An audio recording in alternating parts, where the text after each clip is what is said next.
আসসালামু আলাইকুম প্রিয় দর্শক, প্রতিদিনের বাংলাদেশ অনলাইন নিউজ পেপারে অনুদানের ৮০ ভাগই প্রধান শিক্ষক সভাপতির পকেটে শিরোনামে একটি সংবাদ প্রচার করা হয়। তো এই সংবাদটি প্রচার করার পরেই মোটামুটি ভাইরাল হয়ে যায়। তো এই খবরটির নেপথ্যে কী রয়েছে আসলে আমরা এই নিউজটিতে এই বিষয়টি জানবো। মাধ্যমিক বিদ্যালয়ের বিশেষ সরকারি অনুদানের টাকা প্রতিষ্ঠানের প্রধান শিক্ষক এবং ম্যানেজিং কমিটির সভাপতির পকেটে ঢুকেছে বলে অভিযোগ উঠেছে। জানা যায়, মাধ্যমিক ও উচ্চশিক্ষা অধিদপ্তর বাস্তবায়নাধীন performance based grants for secondary institutions স্কিমের স্কুল, মাদ্রাসা, কলেজ ব্যবস্থাপনা জবাবদিহি অনুদান হিসেবে 2023-24 অর্থবছরে 2,500 এবং 2022-23 অর্থবছরে 5,000 শিক্ষা প্রতিষ্ঠানের প্রত্যেককে দেওয়া হয় 5 লাখ করে টাকা, অর্থাৎ 7,500 প্রতিষ্ঠানকে বরাদ্দ দেওয়া হয় মোট 375 কোটি টাকা। তবে অভিযোগ উঠেছে পুরো অঙ্কের প্রায় 80% অর্থাৎ 300 কোটি টাকা আত্মসাৎ হয়েছে ভুয়া ব্যয় ভাউচারের মাধ্যমে। ভোলার লালমোহন উপজেলা করিমগঞ্জ ইসলামিয়া সিনিয়র আলিম মাদ্রাসায় বরাদ্দের 5 লাখ টাকার মধ্যে 4 লাখই আত্মসাতের অভিযোগ পাওয়া গেছে। এরপর চট্টগ্রামের হাটহাজিরিয়া মোহাম্মদিয়া বালিকা দাখিল মাদ্রাসায় পরিচালনা কমিটির সভাপতি মোহাম্মদ ফরিদ আহমদ এবং অধ্যক্ষ মোহাম্মদ জানে আলমের বিরুদ্ধে স্কুলের নামে বরাদ্দকৃত টাকা ব্যাংক থেকে তুলে নিজের নামে রাখার অভিযোগ উঠেছে। এরপর ঝিনাইদহের কালীগঞ্জ উপজেলায় পাঁচকাহুনিয়া মাধ্যমিক বিদ্যালয়ের প্রধান শিক্ষক কাশেম আলী এবং ম্যানেজিং কমিটির সভাপতি কাজল বরণ সরকারের বিরুদ্ধে সুস্থ 6 শিক্ষার্থীকে প্রতিবন্ধী বানিয়ে টাকা আত্মসাতের অভিযোগ উঠেছে। মজার বিষয় হলো, ওই শিক্ষার্থীরা নিজেই জানেন না যে তারা প্রতিবন্ধী, এমনকি ওই প্রতিষ্ঠানে টাকাও প্রদান করা হয়নি। প্রতিবন্ধী তালিকায় স্থান পাওয়া 9ম শ্রেণীর লিমা খাতুন জানায়, সে সম্পূর্ণ সুস্থ, শারীরিক কোনো সমস্যা নেই। স্কুল থেকে তাকে প্রতিবন্ধী বানানো ও 8,000 টাকা পাওয়ার কথাও সে জানে না। সত্যি বিষয়টা খুবই লজ্জাস্কর। আচ্ছা, এরপর নীলফামারীর জলঢাকা বগুলাগাড়ি স্কুল অ্যান্ড কলেজের প্রধান শিক্ষক মনোয়ারা বেগমের বিরুদ্ধে অভিযোগ উঠেছে। তিনি 20 জন অসহায় মেধাবী শিক্ষার্থীকে বাছাই করেন এবং তাদের অভিভাবকের মোবাইলে বিকাশ অথবা নগদ অ্যাকাউন্টে টাকা পাঠিয়ে দেওয়ার কথা বলে পুরোটাই আত্মসাৎ করেন। এ নিয়ে শিক্ষার্থীরা বিভিন্ন মহলে অভিযোগ করলেও তাদের 5,000 টাকা দেওয়ার পরিবর্তে প্রত্যেককে 1,000 করে দেবেন বলে জানান। তবে ওই পর্যন্তই শেষ, পরে কাউকেই তিনি টাকা দেননি। 6ষ্ঠ শ্রেণীর নুসরত বলেন, 5,000 টাকার মধ্যে সে 1 টাকাও পায়নি, এমনকি তার মোবাইলে পরিবর্তে সংশ্লিষ্ট স্কুলের একজন শিক্ষকের নম্বর দেওয়া হয়েছে।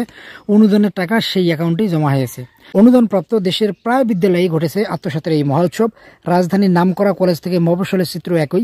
এগুলোর মধ্যে উল্লেখযোগ্য হলো বরগুনার চরগেছিয়া ফাজিল মাদ্রাসা, চট্টগ্রামের হাটহাজারী উপজেলার মোহাম্মদিয়া বালিকা দাখিল মাদ্রাসা, ঝিনাইদহের কালীগঞ্জ উপজেলার পাঁচকাহুনিয়া মাধ্যমিক বিদ্যালয়, একই উপজেলার ভাতঘরা দয়াপুর মাধ্যমিক বিদ্যালয়, খুলনার হাড়িঢালি মাধ্যমিক বিদ্যালয়, ঝালকাঠির আমুয়া বালিকা বিদ্যালয়, নওগাঁর মাতাসাগর ইয়ারা উদ্দিন ইসলামিয়া দাখিল মাদ্রাসা ইত্যাদিতে।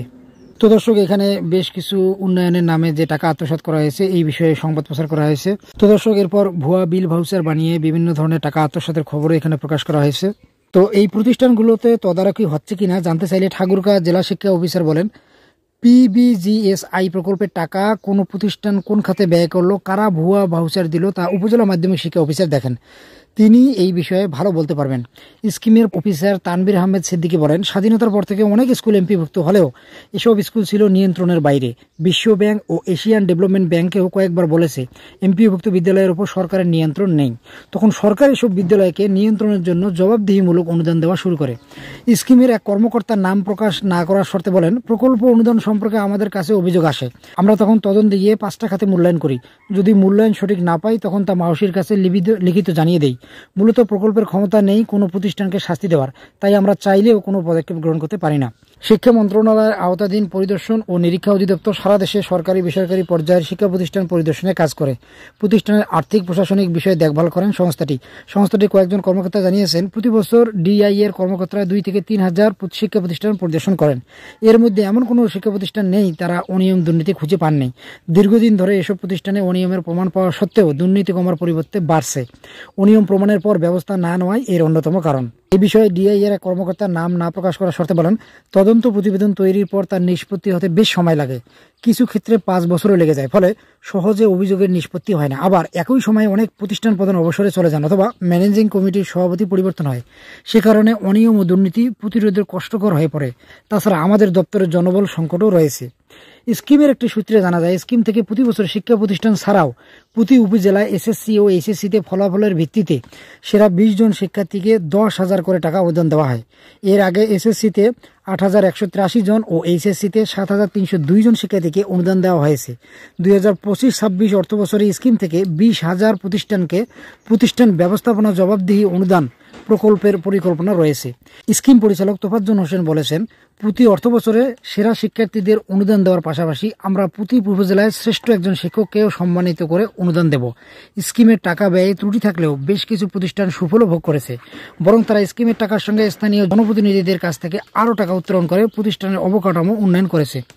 তো দর্শক, এই ছিল মোটামুটি আপডেট নিউজটি। তো বোঝা যাচ্ছে অনেক প্রতিষ্ঠান প্রধান এবং সভাপতিরাই বিভিন্ন ধরনের তালবাহানা করে, ভুয়া বিল ভাউচার করে প্রতিষ্ঠানের যে বরাদ্দ আসে তা আত্মসাৎ করে। তো এই ছিল এই সংবাদটির সারমর্ম। ধন্যবাদ সবাইকে, ভালো থাকবেন।